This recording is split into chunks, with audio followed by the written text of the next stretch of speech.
Olá, queridos amigos, queridas amigas, que a paz de Jesus esteja com cada um de vocês. Que bom separarmos este momento para estudarmos a palavra de Deus, para nós fazermos uma reflexão sobre a nossa vida espiritual. Que nesse momento nós vamos estudar a lição da escola sabatina, que o Espírito de Deus possa inundar seus corações, dando-lhes o devido conhecimento, entendimento e sabedoria. Que todos tenham um belo dia. Vamos à lição?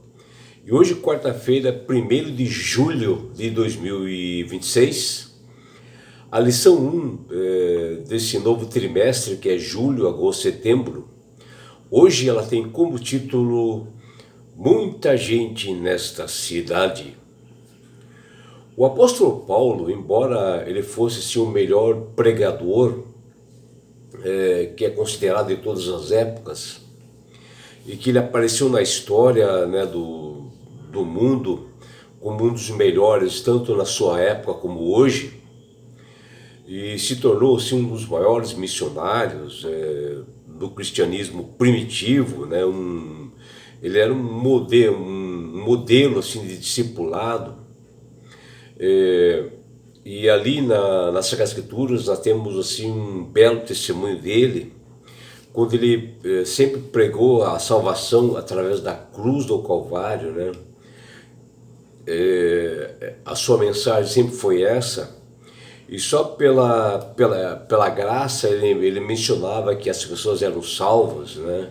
E é o que mais ele pregava isto, essa mensagem da salvação. O trabalho de Paulo realmente foi um trabalho assim, bastante árduo, né, na proclamação do Evangelho, principalmente ali na cidade de Corinto, na Grécia. Ele não atingiu a meta desejada que ele achava que iria alcançar, porque a fé ela não repousa assim sobre qualquer persuasão, pelo melhor pregador que seja, né?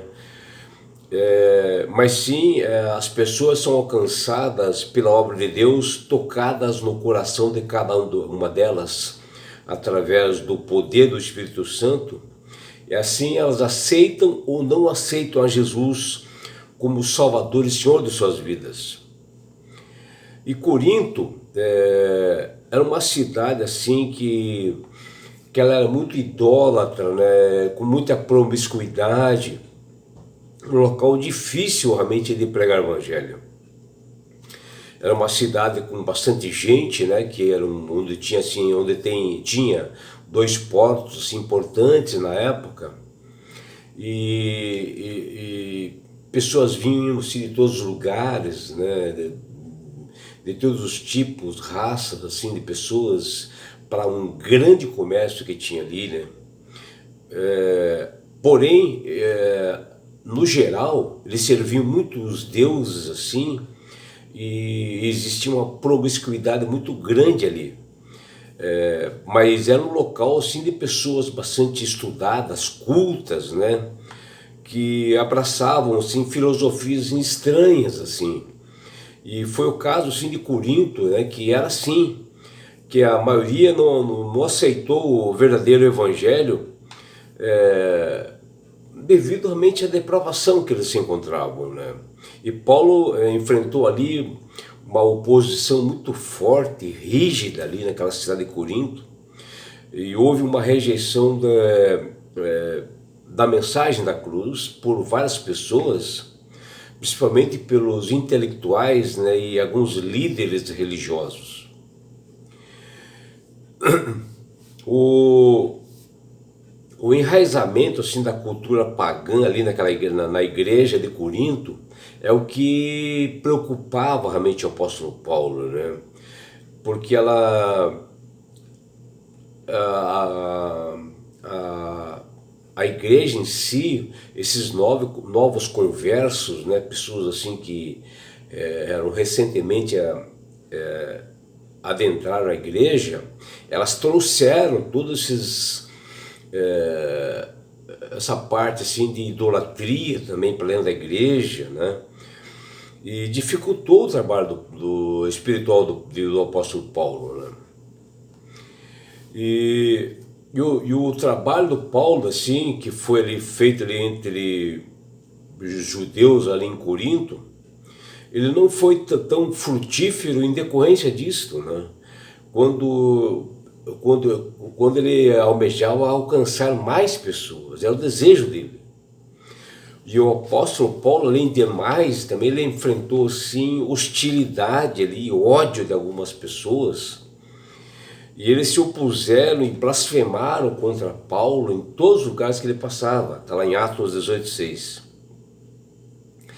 E quando nas Sagradas Escrituras diz lá que o verbo blasfemar do grego, que quer dizer blasfêmio, né? Ou seja, falar mal, ele tinha como alvo um ser humano e tinha no sentido assim, de insultar, né? De difamar essas pessoas, principalmente o Paulo, né?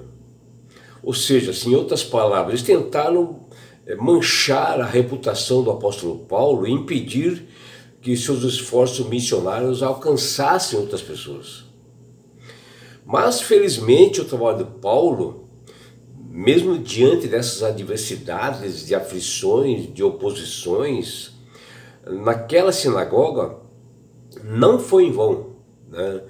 Porque Deus conduziu a sua missão assim com bastante clareza e o que havia prometido para Paulo.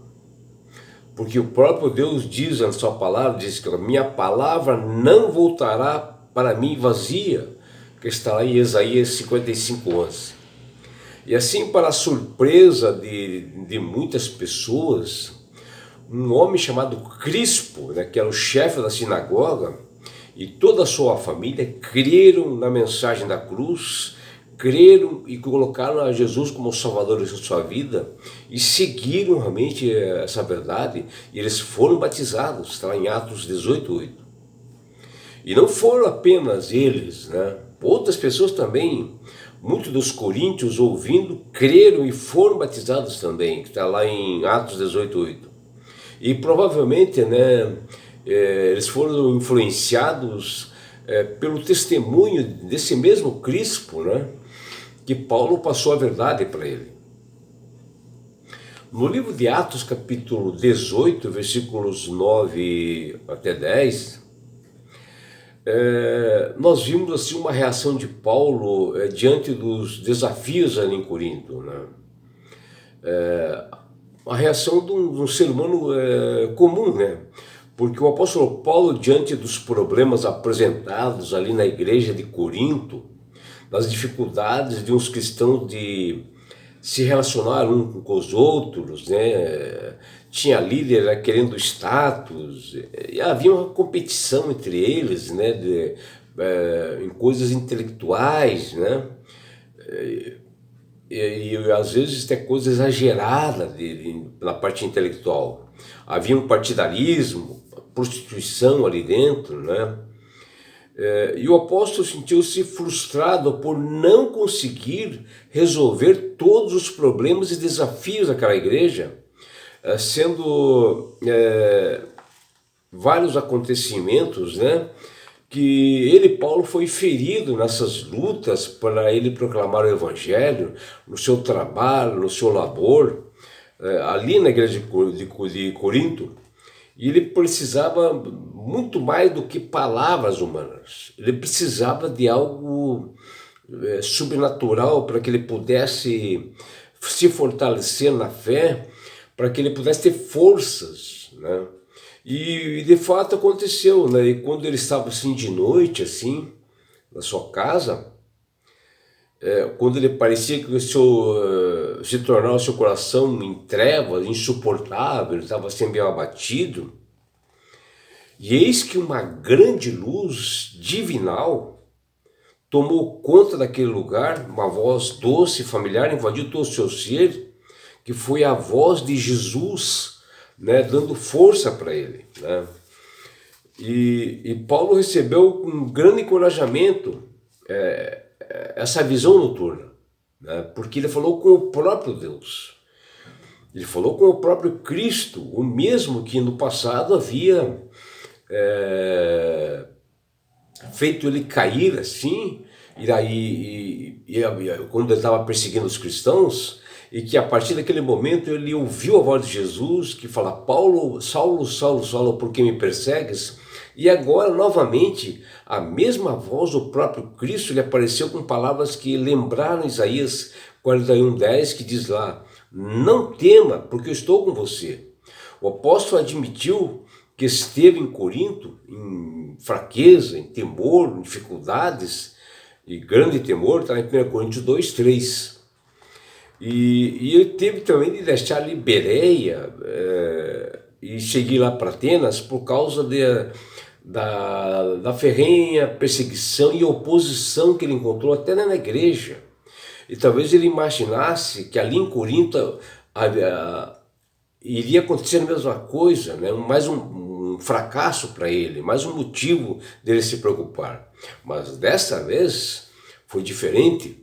Jesus aparece para ele e diz: ó, tenho muita gente nessa cidade. Está lá em 18:10. Ou seja, para que o Paulo não desanimasse, que no meio daquela multidão de pessoas idólatras, pessoas más, existiam pessoas sinceras que ele, Paulo, iria alcançar.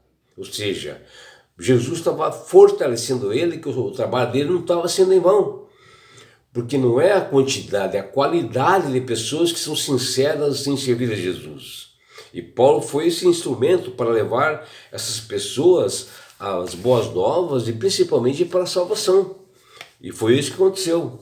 O ministério de Paulo ali na cidade de Corinto não foi um fracasso total. Com ele se achava assim problemas, ele enfrentou bastante dificuldades espirituais e bastante severo nessa cidade de idolatria e promiscuidade, que ali existia muita depravação moral em toda ali Corinto, e isso era em todos os bairros, que estava afetando diretamente a igreja de Corinto. Mas era um desafio para que o Paulo realmente enfrentasse e que vencesse essa batalha. E esses problemas estavam afetando o trabalho do missionário Paulo,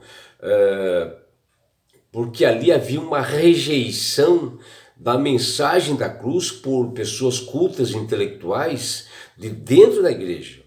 E houve uma intensa oposição ali em Corinto.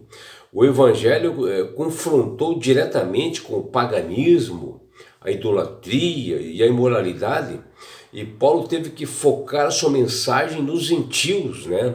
Nos estrangeiros. E muitos cristãos mais novos, convertidos recentemente na época, carregavam consigo todas as influências ruins ali de Corinto, já para a história deles e costumes, e trouxeram para dentro da igreja, e ali gerou divisões dentro da própria igreja, com desvios doutrinários, né? Logo após quando Paulo saiu na primeira vez em suas viagens, né? E que agora ele retorna e encontrou todos esses problemas todos, né? Eles estavam rejeitando a mensagem da cruz de Cristo, algo gravíssimo. E a pregação de Paulo resultou em oposição total, principalmente dos mais novos, que agora tinham uma liderança na igreja. Porém, nessa viagem, o evangelho alcançou e converteu outros judeus e gentios também.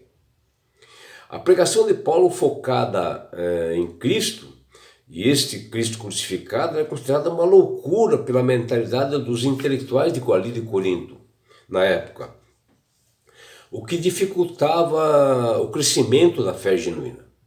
E como fala lá em Atos 18, versículo 9 e 10, a reação do apóstolo Paulo com esses desafios o deixou fisicamente exausto, né, emocionalmente abatido, após ele lembrar do pouco sucesso que ele teve ali em Atenas no passado. Ele temeu que se repetisse. E o ambiente hostil ali em Corinto quase o levou a desistir no meio do caminho. E foi quando o próprio Cristo, em visão, aparece para ele, para confortá-lo, para animá-lo, onde o Salvador o instruiu a não se calar diante da imoralidade que ele tinha visto na cidade. E Cristo diz a ele que tinha muita gente naquela cidade, que ele fosse em frente para ser alcançados pelo poder de Jesus e pelo poder do Espírito Santo que atuaria nessas pessoas. Aí, meus amigos, minhas amigas, que você vê como que é realmente a vida do cristão nesse grande conflito cósmico, né, entre o bem e o mal, entre Deus, o bem e o mal, Satanás, onde o inimigo tenta atrapalhar de todas as formas para que o evangelho chegue nas pessoas, né? Coloca dificuldade de todas as formas. Que você, meu amigo, minha amiga, possa reconhecer essa verdade através das escrituras, da Bíblia, e ver que essa mensagem, que a salvação é somente através da cruz, e é o que Paulo pregava. A salvação é somente através de Jesus, e não há outro meio. Que o próprio Jesus diz: eu sou o caminho, a verdade e a vida, ninguém vai ao Pai senão por mim. O próprio Jesus diz lá em João 14,6, que a salvação não existe outra forma. Se você está nesse caminho, que você pense bem, estude a Bíblia, que você será salvo. Que você tenha um dia prazeroso e deleitoso ao lado do Criador do Universo. É o que deseja seu amigo João Carlos Amorim.